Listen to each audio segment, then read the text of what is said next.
All right, everybody, welcome back to the RPM podcast. We took a trip to Denver, and I was lucky enough to shop in this gentleman's store. Matter of fact, I was lucky enough to be led around and shown stuff because I didn't have time to actually crate dig. I had to smash and grab. So this gentleman, Patrick, walked me around the store. I'd like to welcome Patrick from Twist and Shout in Denver to the show. How are you, Patrick? Doing very well. Thanks for having me. It's taken a little bit of time. Summer gets crazy. We're actually recording this during a tropical storm right now, so let's see what happens. Fantastic. How we has just summer have a been? heat wave here. Oh, yeah, you guys have a heat wave fires. 2 weeks before we went Memorial Day, you guys had a ton of snow up in the mountains, and then it just got bad. Colorado. There it is. Yeah. Stick around. It'll change. Exactly. How has summer been for Twist and Shout? You guys have an active community there. There's all kinds of great weather and festivals and music fests and Red Rocks. How has it been for you this summer? It's good. It's always good. It's steady. We have this construction project that I'm eager to see the end of. But aside from that, everything's been smooth. Denver is a big music town, and we actually have 2 huge festivals going on this weekend, both indie rock, both multi-day festivals. They say they're not competing with each other, but they're literally doing the exact same thing. So it'll be interesting to see how that shakes out. We had a fabulous time at Red Rocks. I'm sure you've been to multiple shows there. What a great venue, and how lucky you guys are to have that right around the corner. It's really beautiful. It's just on the right night with the right people with the right concert. It's unbeatable, Yeah, we caught Alabama shakes. We avoided any type of storms. I think there was a storm that passed over Aurora, and we got some lightning during the show, and it was phenomenal. It was just a nice visual backdrop for it, right? Unbelievable, and the weather was great. It is a bucket list place. Everybody should go there. But the story that I kind of thought was really interesting is that you worked at Twist and Shout, which, in my opinion, is the top store in Denver. There are some good ones, but I feel that your store is just so big and offers so many things. But you were an employee there. And you kind of are now, but you started as an employee. Tell me how long ago. That was like 30 years ago. It was a long time, right? It was more than 30 years ago. After I left New York City, after school in New York City, I moved back to Denver and kicked around working dumb jobs for about a year. And then eventually got in at Twist and Shout, despite one of the owners not thinking I would be very good at it. So he thought I didn't pay enough attention or interact with people in the store, listen to what they were listening to. I always had my headphones on. And so he was not eager to get me in there. But after I interviewed with his wife, Jill, she said, I think you'll like him, and got me in there. And they figured I could open boxes as a starting job. And within 6 months, I was the first manager they ever had, managing other people in their absence. And then, that was June of 92 that I started. And 30 years later, I bought the store from them after 2 moves of the store from the original location on a side street to a much bigger one in part of a grocery store that had gone under. We split it with a video store. It was a pretty cool little spot there for a while.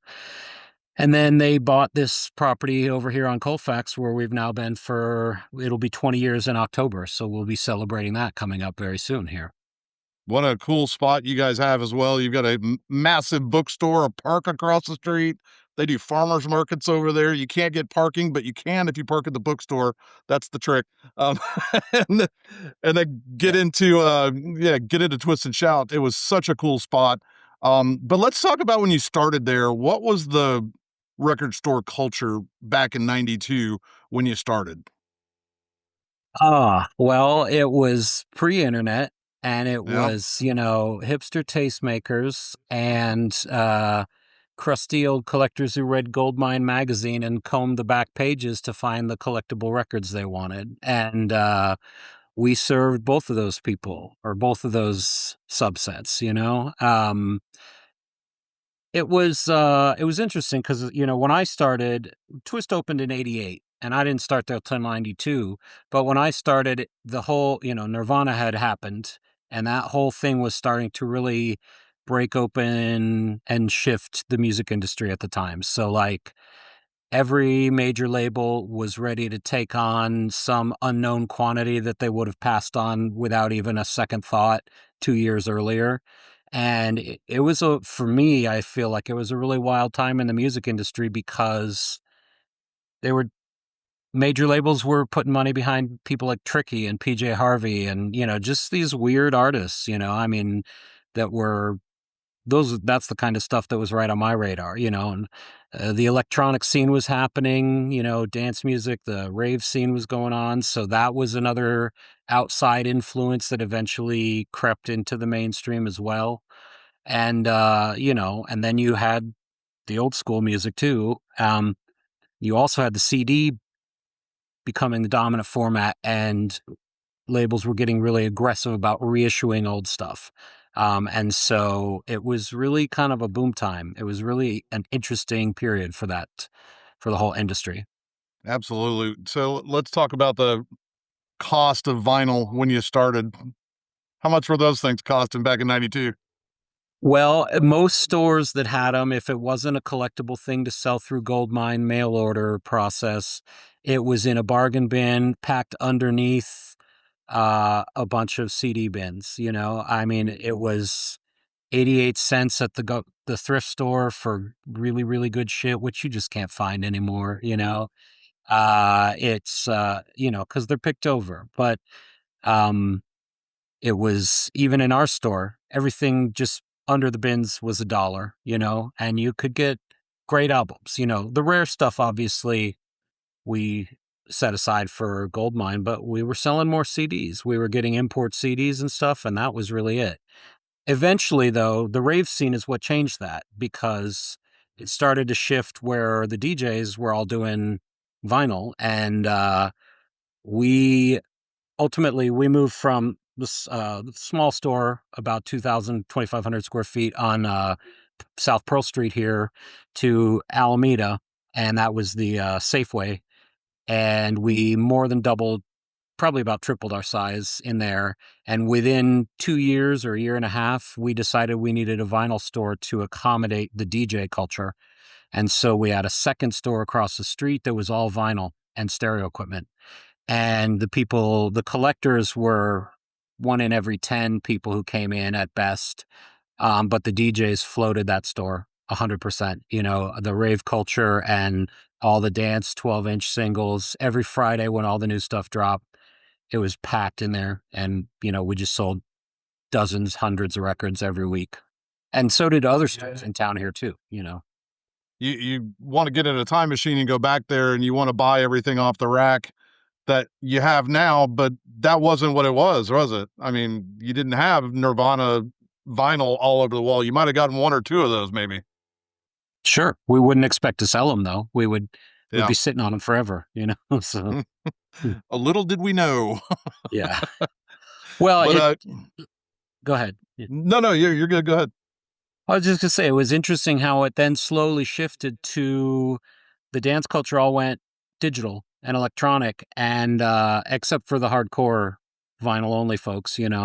But then the record collectors started really coming back because stores still had the stuff, and the people who grew up on the classic rock stuff knew what they had and what it was worth, and and they were doing business with collectible versions of things, and the original cover and the original labels and that sort of thing. And um so it slowly began to pick up speed there. And I remember went to a conference, the one I'm going to next week, about 20 years ago, and Paul, the owner, was not able to make it, and he sent me to talk about vinyl starting to come back. And I will say probably half the room laughed at me, and they said, "Oh, do you want our copies of Rumors?" And I said, "Absolutely, we do. Send them to us."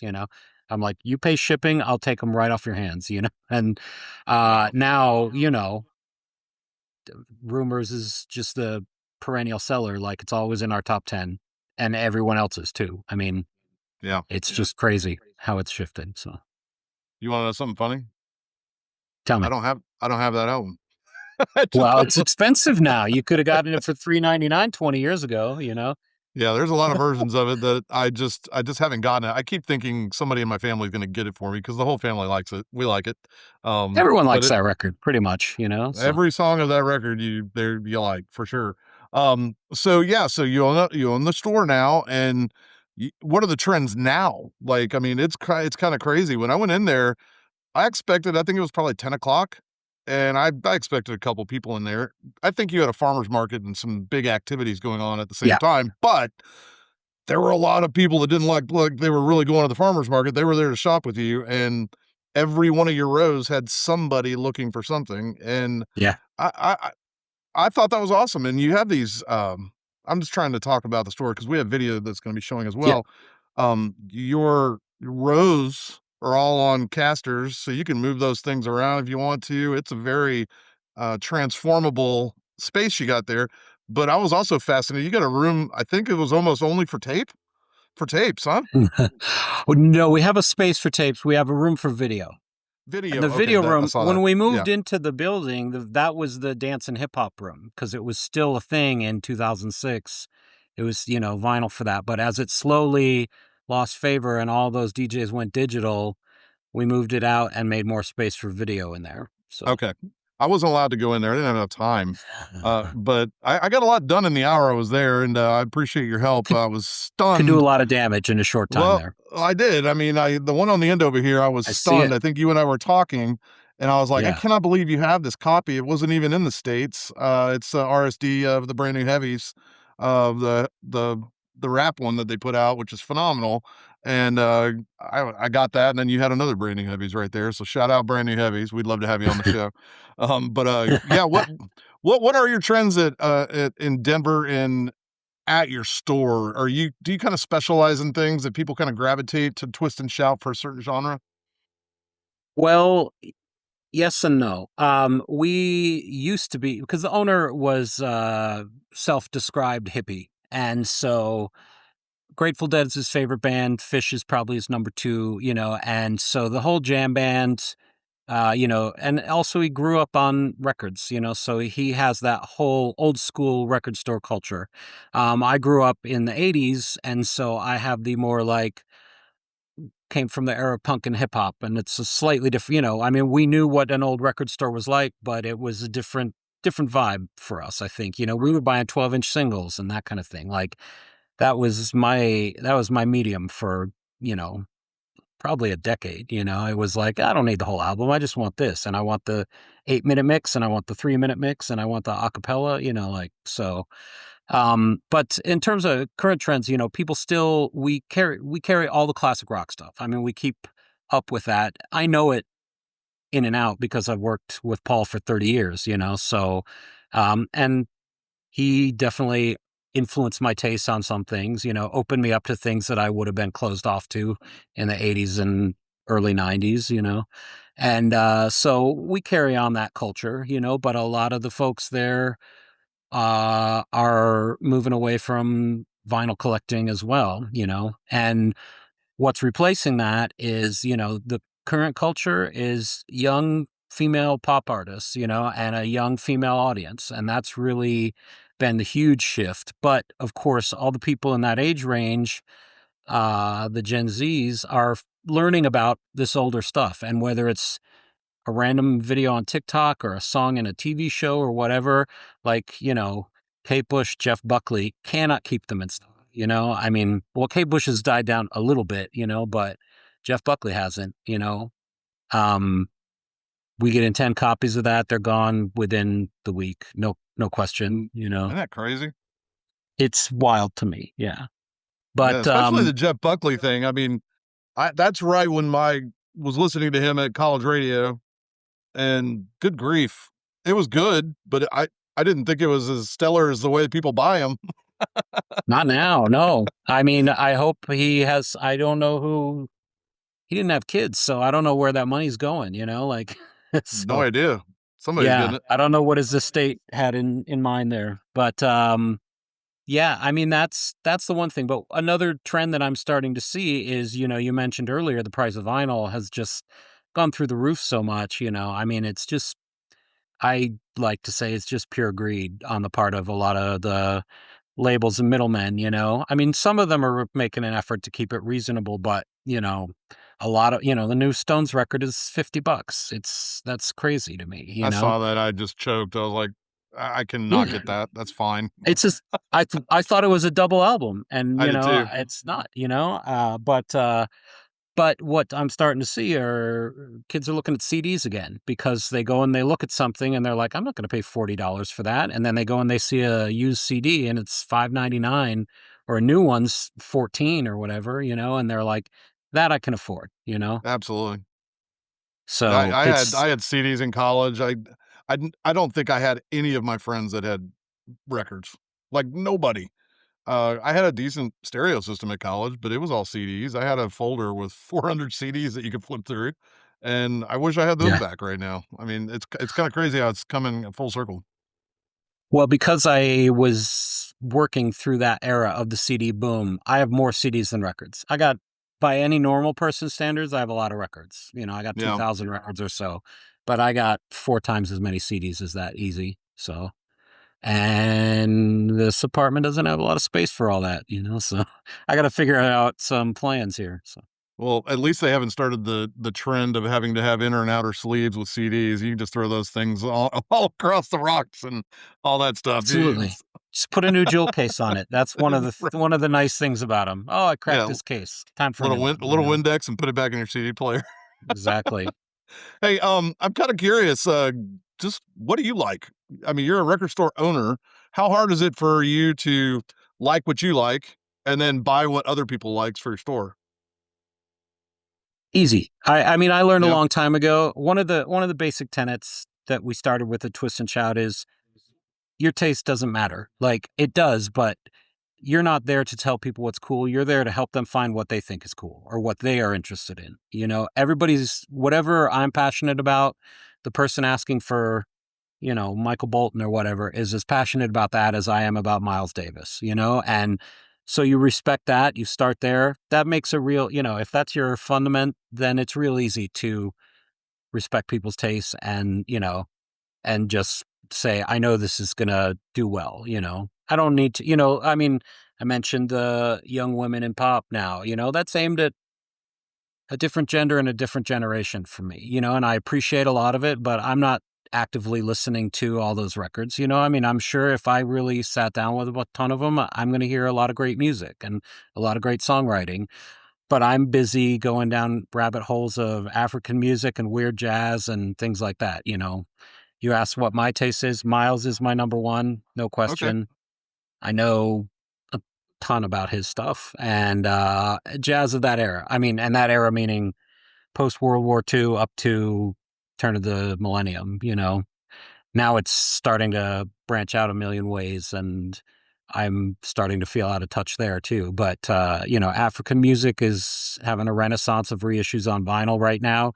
It was CDs 20 years ago that were coming out. There were just tons of them, and now tons of records are being reissued, and so that's really saturated. But I just remember I first heard Phalo back in 93 or something, and I was like, "Oh my god, what is this?" This just it blew me away, and then I started learning more about especially West African music, but then just it spread around the continent, and so I'm not an expert by any means, but I know more than your average person by a long, long shot, so Yeah, I totally look, when I started vinyl a couple of years ago, I was buying things I liked, things my wife liked, things kids liked, things my friends liked. This is how I ended up with that Joy Division album. I got rid of that, by the way.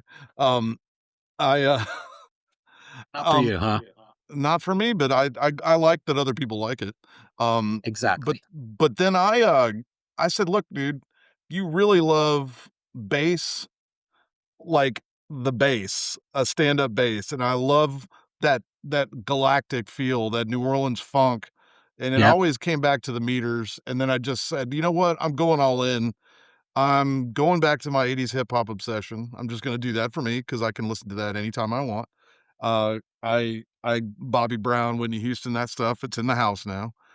But I also got into the meters, and I started making sure that I found bands like Mandrill and I went down the Mandrill rabbit hole, got their best stuff. Just recently, July was a nightmare for me, by the way. I just went nuts. My wife went on a cruise, my kids were out of town. I was left alone, and I found a lot of James Brown. You were unsupervised, and that's I was, dangerous. I I know was how it is. Yeah. I was unsupervised, so I am on hiatus in August because I have to now listen to all the stuff I got. But Yeah, I, yeah, I'm yeah. I'm definitely on that path of, hey, get the stuff that kind of fits together because that's a collection. I like the funk and I like the New Orleans stuff, and it's just fits and it's just good. I mean, you can listen to it. Some of it's not even vocals. I love that Yeah. Eddie Ballas and things that are not vocals. The JBs. I just got that the Half other the day. meter songs. Yeah. Half, probably 90%. Yeah, But yeah, exactly. yeah, so that's the path I kinda have taken this summer is, I've already gotten the stuff other people like. I'm definitely taking care of me now and Yeah. getting that collection, really make it a collection, not just brackish Olivia Dean here and, the Jalen, this is a good album, that Jalen Ngonda, Yeah. that, dude, see, I got that one. That was a recommendation from Central Square, and I was like, "Oh, yeah, that's going home with me." He's touring, and I'm excited for that show. It'll be good. Can't wait. I Yeah. can't wait to see where He's he's hitting here playing. later in the year. Is Yeah. he? I need to check the schedule. Yeah. I didn't even know he was coming to the Yeah. States. Yeah. Yeah. Anyways, so what are albums that fly off the racks that you just have a hard time keeping on there? You mentioned Fleetwood Mac, but, what are the 8 out of 10 people come in, maybe half of the people come in, there's an album they say, or there's something current trending. What is it? Well, honestly, I don't think we're that different from most stores. I think a lot of the way the music industry gets out there now with the internet, everybody finds things at the same time, kind of. And you think Mhm. you're finding this secret little thing, but you've kind of been sometimes put into this little algorithm where you liked this and you liked this, and they know that. And so you're fed these things that relate to it. And so is everyone else at the same time. But it seems like a secret undergroundy thing. There was an article about this recently. But honestly, we're selling Madonna, we're selling the new Neil Young. I'm sorry, the new Stones, rather. There's always a new Neil Young, but not this week. Uh, Bad Bunny's our biggest seller for the year so far. So, I Wow. mean, um, Mac Miller always sells for us. The new Jack White's doing well. Elenium, Geese. I don't think any of these are like out of the norm for most stores. I think we're all kind of hitting the same notes. And part of that's the way the industry works their records now, via the internet, via social media.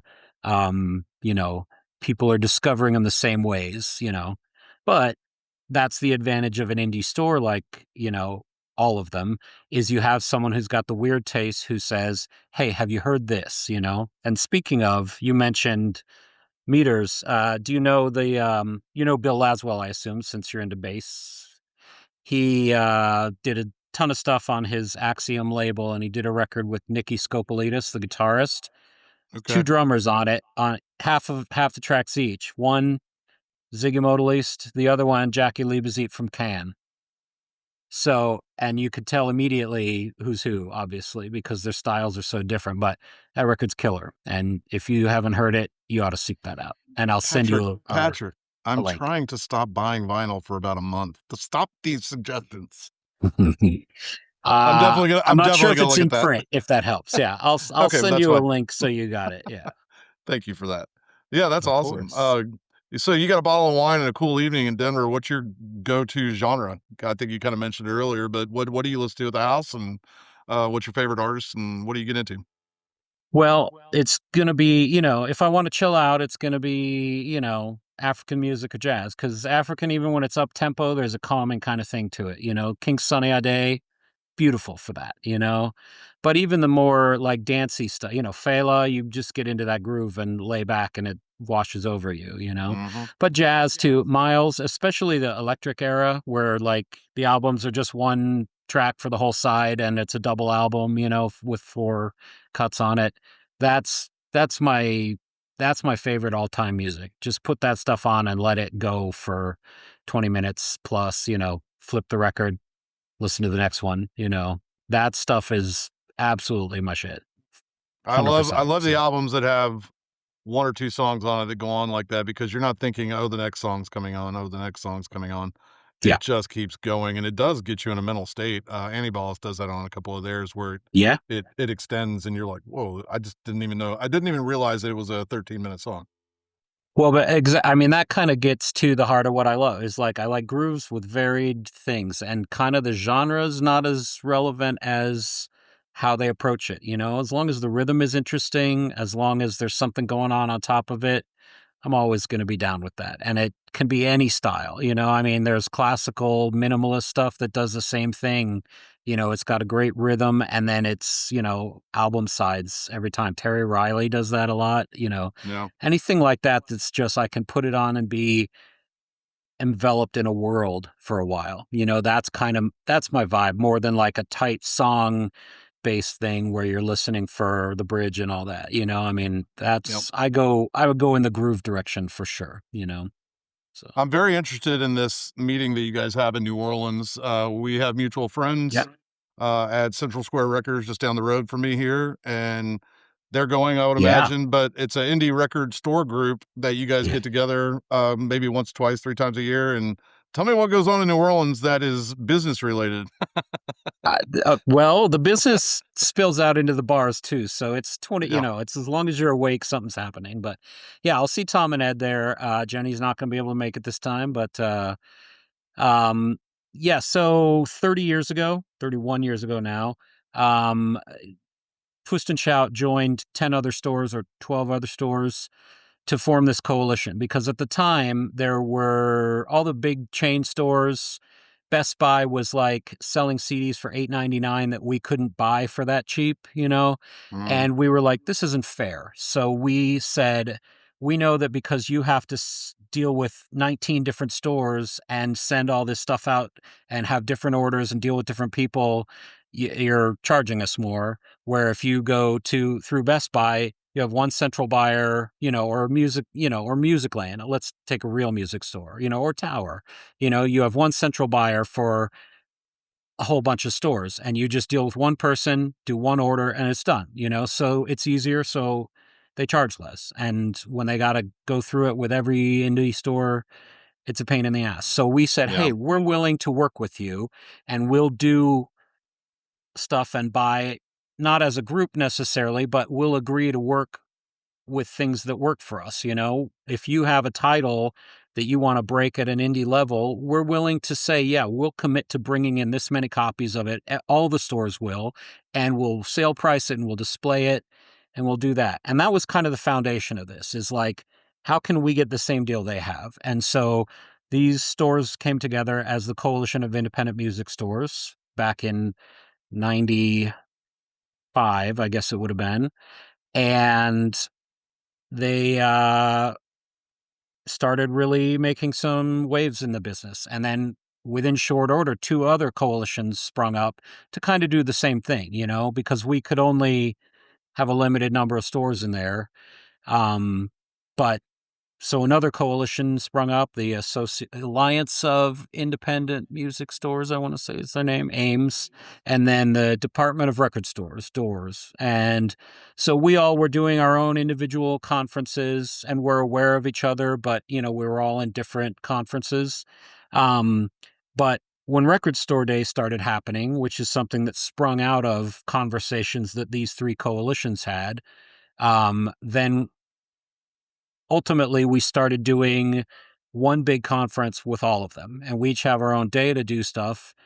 And the first one was held in Baltimore, but then we moved it to New Orleans and it's been there ever since. And so we basically go in, we have our group meetings, you know, we have our individual conference meetings, and talk about any internal stuff that we want to talk about there and how we can what we need to make what kind of asks we need to be making of labels now because we're not fighting Best Buy now because they don't stock music anymore and we're not right. fighting Tower because they're gone, you know. So we, you know, what the battles are now is different and so we have to talk to them about the direct to consumer sales and things like that, like, you know, it's doesn't seem fair for a special limited title to be released 2 weeks in advance through the artist website, and we get the secondhand one later when all the real fans have already bought it, and we get the scraps, you know. Right. So that's one of the big battles we're fighting now, you know. But over 30 years now, it's just been us working with and arguing with the labels over labels and distribution, I should say, two separate things, over how to have fair practices for indie stores too, because we're still here and all those chains that they were super serving back in the day are not. You know, I mean, Target's still here, but they have what, 20 titles at any given store maximum. Hmm. So, you know, the Yep. fights just change, but we're still out there working it. And that's kind Yeah. of what the meat of the conference is. Then there's the fun stuff, you know. We're gonna, you know, Billy Idol's our keynote speaker this year. Um, yeah, he's gonna come and do a talk. Him and Steve Stevens, actually, both of them. Uh, 30 Tigers label is going to be doing a little showcase, and the singer songwriter I really like, Elizabeth Cook, is going to be there. So I'm psyched for that. And then they'll have special stuff that they're not going to announce until we get there, and that's fine. I don't mind surprises. It'll be fun. So, and then Man, that there's a sounds awesome. pool, and then we're in the quarter, and so you know when something ends at 9, then we got the whole rest of the night. You know, and a lot of the best moments of it are hanging out at the chart room and drinking beers and just talking through shit with other stores, you know, and that's what the conference is in short. I think the big topic this year for you guys after a couple beers will be like, why are people buying Angine de Portree? Because they were told to. No. Yeah, That's it. I mean they're fine, whatever. I mean, but the hype is insane on them, you know, like It's so I crazy. don't begrudge them, but it's like it sounds fine. It's not my style, but like, you know, the hype is wild. I have no idea how it got that I don't either. I think it was just the inflated, you video know. and the costumes help. I tried to describe it as Primus without a singer. Yeah, yeah, I'm with that. I mean, I mentioned jazz and African music too. I'm a big fan of like noisy avant-garde stuff too, and I'm a big Yeah. fan of the band The Residents. So I can't begrudge Angine de Poitrine their costumes and masks and everything when I one of my favorite bands had wear eyeballs and tuxedos, you know, and so and have never shown their faces and associated their names with the group. So I mean, I can't hold that against these kids. So, Don't hate them, Patrick. right. Exactly. I Yeah, won't. don't I won't. hate. You I and don't I have to both listen would to like to them. be them. You and I both would like to be them. Yeah, absolutely. That's pretty cool. Absolutely. Hey, uh, that was a kind of a question I had as a band that you are selling a lot of right now that you really don't get, but let's talk about your 5 favorite albums. Like, tell me Sure. what you like to roll with. We've talked about what you like listening to. Tell me some of your albums that you really like.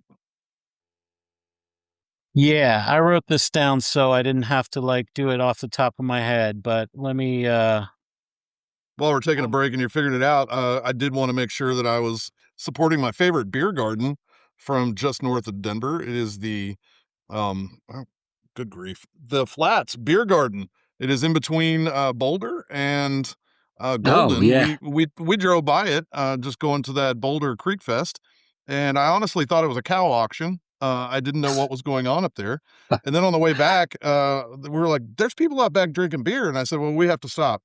And that was one of the coolest places. And turns out a friend of ours that went to the University of Colorado saw that we were there. I posted a photo and she goes, "You know, right across the street is where they used to dispose nuclear weapons." And I was like, "Didn't Yep. know that." Yeah, I was just gonna So, ask, but you know now, so well, the beer was good and it just came out green. perfect. It's all good. It was a great place. The views were stellar. It was rattlesnake season apparently, and the rabbits who were running around, they probably didn't make it through the night. But anyways, Not all of them. Not not all all of of them. them. They're Yeah, fast, so they're some of fast. them They're did. quick. Yeah, So, yeah, all right. I got my top 5 here. let's go. So this changes anytime. So like when I was reading this, I wrote it down and just that's locked in. And if I wrote it again right now, it would be It'd at be least 4 different. different ones. But Of yeah. course, we're all like that. So first thing I wrote down, Miles Davis tribute to Jack Johnson. Amazing album. Uh two sidelong pieces, obviously, and two guitars, Sonny Chirac and Jack DeJohnette. Sorry, John McLaughlin. I don't know why I got that wrong. Jack's the drummer, and he's not even on that record. It's Billy Cobham. So anyway, but just the most rockin' thing he ever did, and it's phenomenal. If you don't know it and you like fusiony kinds of things, if you have any sympathy for that, it's funky and noisy and weird and just it's amazing and spacious and it's otherworldly. Um, Arto Lindsay, speaking of New York noise people, did a record called Mundo Civilizado in 70 or 97. And it's impeccable. You know, he started in the like New York noise scene, but he grew up in Brazil, and this is where he started to really marry those things and did this like samba record with poetry and electronic influences. So it's like drum and bass and samba and weird arty New York stuff. And he doesn't actually play any guitar on it, which is unusual for him. But people who are guitarists probably are thankful for that because he has a really noisy and abrasive approach to it. So, but that one, it's just endless enjoyment. And he covers Prince and he covers Al Green on it. And so can't go wrong there. I'm a big Brian Eno fan, going again with experimental stuff. Another Green World is just impeccable. It's a masterpiece. I've been listening to that for 30 years plus now, and I just never tire of it. It just always, there's some new sound or layering or weird shit that I find in that every time I listen, and I never get over that one. Um, I'm a huge PJ Harvey fan, and I couldn't decide between To Bring You My Love, which is the one I got into deeply at first, and Stories from the City, Stories from the Sea, which I took me a little longer to get into, but now I maybe have a deeper appreciation for. So I'm going to put them both in and say one of the PJ Harvey records will be in there too. And then the last one, Television Marquee Moon. Uh, Important record for me growing up, you know, like in my 20s, really deeply connected with that album because I think it's about growing up out of your 20s, you know, and among other things. And again, just the lyrics, Verlaine's lyrics are impeccable on that and still hit me. And I liked it enough to name the company that I bought Twist and Shout with Marquee Moon. So, um, yeah, so there's that's how that worked for me. So there's my five. Yeah. We'll talk tomorrow and it'll be different. I'm the same way. It's Exactly. hard. Yeah. It's like Yeah. it's hard because you have to think of it in a couple ways. It's like, do I like this album as a vinyl, or do I like this album just in general? I like the music, right? Yeah. There's some albums that I like that are not necessarily on a vinyl collection for me. But it is what it is. You buy what you see and you buy what you like. I'm a baby in this game, but I've been playing music on rock radio and all that stuff forever. So Allman Brothers is probably it's definitely my top five. The Fillmore, I love it. Okay. Nice. It's a very nice copy. I've got like the Capricorn copy. It's Oh, I see it back there. Nice. yeah, it's a really good copy of it. And it's I'd say it's close to near mint. It's crazy how clean it is. I don't know where it came from, but God gave it to me some way. So that one kind of stays around. I kind of make sure it's in sight. But I'm not going to get into my four or anything. But let's kind of talk quickly about Red Rocks. Obviously, it's a heck of a venue there. How does that affect sales for you? Do people find you by going to shows? The right people do. Yeah. I mean, Yeah. some people, there's an element of tourism that goes with it now that wasn't there as much in the past. Like it was sort of a legendary, people knew about it, but with the way that sales have completely shifted to online now and anyone anywhere can get the same access to tickets as anybody local. That's changed the makeup of the crowds there. You know, it used to be Denver crowds and people visiting would go for shows up there, but now the concert scene's just so different everywhere. And the way people get tickets and how much they cost and all that. And it's become a little bit more of a leisure destination. So it's shifted from the old days, but yeah, people when they travel, if their goal is to really check out the city and check out the scene here, they find our store for sure. We're pretty well known, going all the way back to the gold mine days. We had people at the old store, the tiny store. A guy visited from Germany, and he was like, "Yeah, I read about you in gold. I ordered stuff from you in gold mine." And he was in Denver. He found his way to Denver and found our store on this little side street. It was pretty cool. So, but yeah, they definitely find us, and it helps. But yeah, just the other day I was visiting my friend at he has a vintage shop down on South Broadway here, or on Broadway, and we were just talking music, of course, and this guy was there and he said, "Hey, we're going to a show at Red Rocks tonight. Do you have any tips for us?" And we were like, "You bet we do." So told him which entrance to go in and where, you should get something to sit on so you're not just on those planks the whole night, and you have something to sit down on when you don't want to continue standing, and either take food in or take an empty bottle so you can refill, I mean, like, all the little tips for folks who've been there a million times, but Ride to the yeah. top is always top of my list there. It depends on where you want to end up. I mean, I advise them to go up the stairs from the bottom, but they Right. I don't know where they ended up. I hope it all worked out for them. So We stayed at the Origin and we booked a bus that took us to the top and waited for us 30 minutes after the show. Right back down the hill. It was great. perfect. Yeah. Nice. Yeah. Hey, what is gonna help? We talked about the price of the Rolling Stones, $50 and vinyl being expensive. Outside of that, what is gonna help vinyl keep growing at this pace? Like what will help? Obviously, the number one thing could be let's figure out how it can be a little bit more cost effective. But what outside of that, what would you say? Um, Keeping young people involved in it. That's really the key. Like parents teaching their kids that it's something special, that having a physical copy of something is special. And you're already seeing that kind of happening. Not necessarily even the parents teaching them that, but people just getting sick of the algorithm. All this can be taken away. It's not streaming anymore now because of somebody's whims, either the artist or the company that owns it. You're getting this with both movies and music.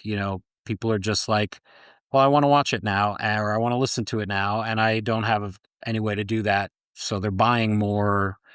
People are really coming around to, like, I should have a physical copy because then I have my collection of things that I want, instead of let's flip through Netflix and see what's on, or let's just start a playlist, start a song and have it choose things for me and then go straight to the bottom of the barrel on Spotify or whatever. So I think that younger people are coming around to that a lot. I mean, not even coming around, but they're there. They just don't have the disposable income to do that. But I think part of that is fueling the CD boom, and it's not boom yet, but it's rising. And this is nationwide as well. And I think we're going to start seeing a lot more CDs coming in print and labels getting behind that. And I think vinyl is not going away at all. We're not losing numbers on vinyl in favor of CD. We're just gaining CD numbers while vinyl stays strong, is what's happening for us. So, I hear you. We're with Patrick with Twist and Shout in Denver, Colorado. You've taken some trips across the country, and I consider Denver a really, really good vinyl destination. But you go out of town and you go to other cities that are big, small. Where give me one or two cities that you feel are really great vinyl destinations. Chicago and New York. I mean, it's strictly to do with the density of population, though. Like, I mean, LA is good too, but it's more spread out and it's harder to get to the spots. Seattle has some great stores, but Chicago is where some of my favorites are. Reckless is cool. I'm a Dusty Groove kind of person because they focus on jazz and international music. So how can I not love them? I always drop a lot there, and then I say, okay, I'm done for the rest of the trip. But there's so many stores there, and then New York. I mean, there's a zillion. I used to live in the Village, and it was just like there were, within 10 blocks of where I was, there were probably 30 stores. I mean, it was insane. But those are my go-tos. I mean, like I said, shouting out Dusty Groove for sure. They're phenomenal. I just discovered Gramophone in Chicago this last trip, and I will need to go there again. And every time I go to Chicago now. And in New York, I like Downtown Music Gallery, way down by Chinatown. They are, and Two Bridges, they are focused almost exclusively on avant-garde jazz. So that's right 100% my wheelhouse. Not for everybody, for sure, but definitely where I live and breathe, so. I can attest to Reckless Records. We went there last summer after a Chicago Cubs game, walked right down to it. It was pretty close, had some pizza, spent some money. It was pretty awesome. All right, The big Patrick. Wicker Park one? It was the one just south of Wrigleyville, yeah. Okay, yay. Yeah, it was a good one. We only had like 20 minutes. We had got there a little bit late and only had about 20 minutes to get through that store too. But the guy was super helpful and super cool area. Just really Awesome. great area. All right, here's the big question that we ask pretty much everybody that's been on the show. There is a huge avalanche coming. Your home collection is directly in the path of it. You can only save one record. Which one are you saving, Patrick? So I'm going to preface this and say, I don't think of myself as a collector, even though I have thousands of pieces of music here. I don't buy things for their scarcity or their value or whatever. I buy it because it's something I want to listen to. And that said, I like a cool original whatever every time. And years and years and years ago, I bought a Sun Ra record. And at the time, I thought I was paying the outrageous amount of $150. And the last time it sold on Discogs, it sold for like $2,500. So I'm saving that record. Just That's pure. the one. Like everything else is replaceable, but that, like Yeah. that's yeah. Sun Ra, Atlantis, original El Saturn. I would definitely grab that because everything else I can find again. That one I'll never see another one. I don't think so. And technically, an avalanche is not going to ruin your records if they're in good sleeves. Right, exactly. Yeah, they're well protected here, so. That's right. All right, Patrick, why don't you shout out your social medias, maybe your website and everything, kind of just re-reference everybody where Twist and Shout is in Denver. Sure, yeah. We do a lot of our social media through Instagram, and that is Twist and Shout Denver, I believe. Let me just make sure. There's also twistandshout.com where you can do your shopping. But the downside of that is we don't have our used inventory on there because we really try to focus on making the store a destination and having the brand new heavies in there and not every single thing we have in the store up online as well for somebody somewhere else to grab it. Yeah, Twist and Shout Denver, Twist A&D Shout Denver is our Instagram. Those are the main ways you're gonna hear from us, is the website for shopping, pre-orders, that kind of thing. And then Instagram is where we focus most of our social media efforts. And they're copied to Facebook, but who's using Facebook these days? I don't know, Older people. Yeah, exactly. It is what it is. Hey, Patrick, thanks so much. We finally got this done. We'll see you up there again. That was my first Red Rock show. It's definitely not going to be the last, so we'll see you around the corner. And let me tell you, be careful, have a lot of fun with the boys from Seaside in New Orleans, and have a beer for me on Bourbon Street. I will, for sure. Yeah, I will. Yeah, I'll be there. Yeah, you'll be there. And, good luck to you. And tell Billy Idol hi. I absolutely will.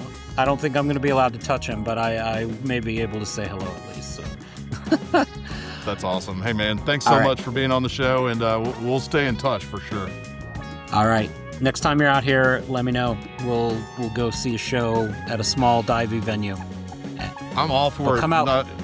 I'm all for it. LCD Sound System at Red Rocks is a great thing.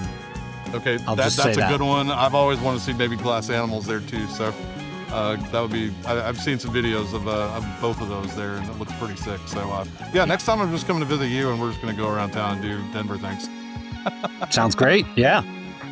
Cool, buddy. Thanks for coming on RPM. All right, my 2 in the queue could be a disaster. I've had a hell of a summer buying vinyl, and I'm ashamed of it, but it's here, and we're going to talk about it. I finally pulled the trigger, and I got a lot of James Brown, and I got the JBs. This is a good album. This is a former Record Store Day release. This baby was special, limited edition, 1,000 copies, 150 gram, tons of great songs on here, plus it came with the 45, and it's got a poster inside. Does that matter to me right now? Not really. But guess what? 30, 40 years from now, people are going to be like, does it have the poster in it? Well, it does. And yes, I did get rid of Joy Division, that album, Unbearable Pleasures. Not for me, but I'm glad you guys like it. I had to get rid of it, and I got a credit at our friends over at Vintage in Fort Walton Beach, Florida. And guess what I did? I cashed it in for a lot of James Brown, but I found this one, and it is all good. It's Sex Machine. This album rocks. It is absolutely a great copy of this album. Very happy to have it. Very glad to get rid of Joy Division. There are a couple others I got rid of too, but Joy Division has been exercised. That's my 2 in the queue. What have you got this summer? Leave it in the comments.